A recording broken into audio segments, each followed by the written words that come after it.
Mike, when you were kids, did you and your brothers ever like do things to each other out of spite? I mean, we are brothers. So it's still going on. Yeah. Yeah, actually, probably. Yes. You don't know this, but one of them's super mad at you and passively aggressively doing things behind your back. Kids can be the worst, but today shows that adults can be just as spiteful. And this article really does show it. It's amazing. Up today, we're talking about spite houses, which is quite the phenomenon. These are buildings that are built or modified to irritate or annoy neighbors or other individuals with a stake in the property or adjacent land. They're often built to obscure views, block daylight, remove access to adjoining property or streets, or just to be a jerk.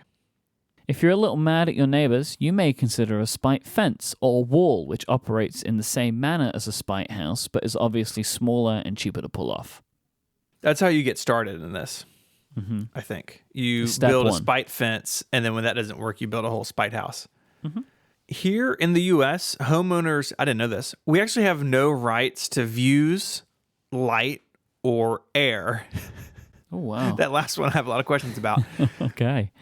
So if I want to build a house and block your view of the river or a beautiful mountain range, it's actually within my rights to do so. You really don't have too many tools to stop me. However, modern building codes do often prevent such moves, and of course, landowners can always sue over such issues. Should we get to some examples? Yes, but why don't you tell our listeners about another show that they can hear on Relay FM before we do? This is not a spite thing. This is not done out of spite. Spite promotion. Spite promotions. Oh, let me tell you about a show you might enjoy. Oh, God, focused. We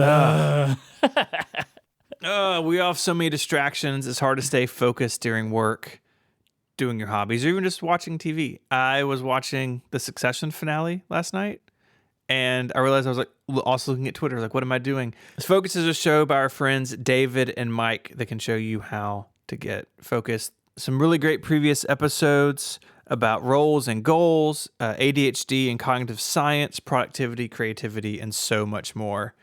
Go to relay.fm/focused or search for Focused wherever you get your podcasts to find it. Or don't, whatever. Whatever. What were we talking about? Spite houses. Got it. Let's start in 1716 when Thomas Wood built a house now known as the Old Spite House in Marblehead, Massachusetts. It is just 10 feet wide and is believed that it was built to block the view of the other houses on the street out of protest of what Wood viewed to be an unfairly small piece of his father's estate. We should just say family angst is a real theme in this episode. People didn't feel like they got enough, so they built small houses. That's right. In 1806, Thomas McCobb returned home from sea. I don't know what he was doing at sea. That's just what the internet said. And he learned then and only then, no one texted him, that his stepbrother had inherited the family home, despite Thomas being the heir to his father's estate and shipbuilding business. So to stick it to his brother, he built a house directly across the street to keep the quarrel alive. A few years later, in Maryland, Dr. John Tyler blocked the expansion of a public road through his land by having a foundation poured overnight, blocking the work. He claimed to be building a house on the spot, so the government had to reroute the road. The house still stands where the road would have been, and the pavement ends just feet from the door.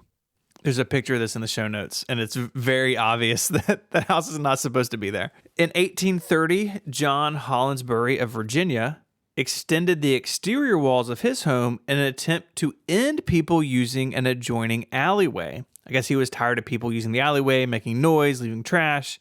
This new structure was 7 feet wide and 25 feet deep, but he should have worked a little bit harder because this actually didn't stop people from using the alleyway. And the brick walls of the Hollinsbury Spite House, which is still there today, have huge gouges in them from wagon wheels scraping along the outside of this guy's house, trying to use the alleyway. And there's an article about it in the New York Times from 2008 that I've put in the show notes. It's a fun read. So I have another example of family strife leading to a construction project dubbed the Skinny House. This 4-story, 10-foot-4 wide structure in Boston was erected out of a dispute between two brothers who inherited property when their father died. One brother was away on military assignment, so the other built a large home, leaving just a narrow strip of land for his sibling when he got back. The Spite House was built adjoining the larger house, designed to block daylight and the view from the home's windows. It's like, I'll show you. The Richardson Spite House in New York City was built in 1882 after the owner of an adjacent property attempted to buy the land from Joseph Richardson. The buyer, a man named Hyman Sarner, apparently lowballed Richardson so badly that Richardson took it personally. He built an apartment building on the site measuring 4 stories tall, 104 feet wide, but only 5 feet deep. Somehow, he managed to cram 8 apartments into that building. I mean, New York real estate, what are you going to do? Sadly, it was torn down in 1915. I mean, maybe today somebody in New York wouldn't mind a 5 feet deep, 104 feet wide apartment. Then maybe it seems like a bit of a luscious pad. That's narrower than I am tall. Yep. I mean, you could only lay down in one direction. You should have a bit of space. 104 feet is quite a bit of space. The Sam Key Building, built in 1913 in Vancouver, is the result of a citizen unhappy with the city's infrastructure.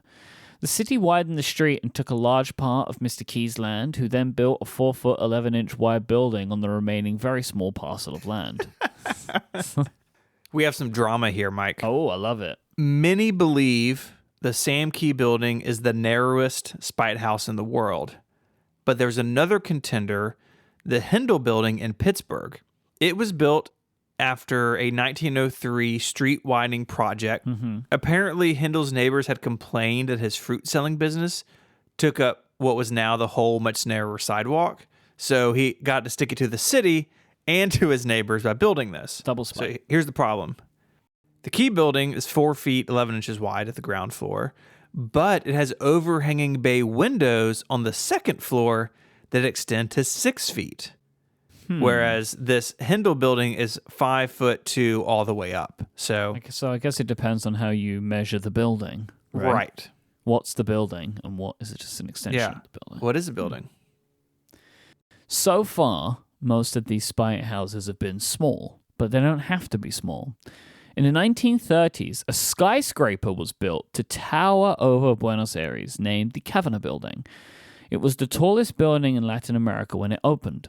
Karina Kavanaugh had been the one to commission this project. She attempted to arrange a marriage between one of her daughters and the son of the wealthy and powerful Ancarina family. The family refused, so Kavanaugh chose a very particular place to build her new building, a plot of land between their highly ornate home and a church that was built by the Ancarina family. So the Ancarina family had this beautiful home and church, and Kavanaugh decided, I'm going to put it in the middle. Build a skyscraper right in the middle. So it does seem like the history could be a little jumbled on this one. So I read another Wikipedia article that suggested it was Karina herself that was in love with someone in the Ancarina family and her engagement was not approved. Nevertheless, something of an engagement and a blocking of it lent to a blocking of a view for the Ancarina family. The Kavanaugh Building has since been classed as a historic civil engineering landmark and a national historic landmark in Buenos Aires. That's nice. Things can come out of heartbreak. It's a good-looking building. It is a good-looking building. It's a good-looking building, but it blocks another good-looking building from one other good-looking building. I want to end this with George Lucas. Good. Who wanted to construct a movie studio on land that he owned in Marin County, California. After years of pushback from the local authorities, he abandoned the plan in 2012 and instead built low-income housing. And he denies that he did this out of spite to the wealthy residents, but a bunch of people think he did it to devalue their property. Ooh. Look, this is the man who gave us Jar Jar Binks, so anything is possible. Are you saying Jar Jar Binks was a Spite character? Yes. Yes. Okay. Yeah. the only reason that character would be created. You want a new Star Wars? I'll give you a new Star Wars. See how you like it now. Yeah. Oh, this is an interesting conspiracy theory that we started. Thank you to Jacob for sending this topic in. If you want to read more about spite houses, and we have some specific examples in the show notes at relay.fm/ungenius/142. There you can send us an email with your favorite weird Wikipedia topic, and it may go on the list and get picked for a future episode. You can also do that on Twitter. The show is at Ungeniused. You can find Mike there as IMYKE. You can follow me on Twitter as ISMH. Until our next angsty construction project, Mike, say goodbye. Cheerio. Bye, y'all.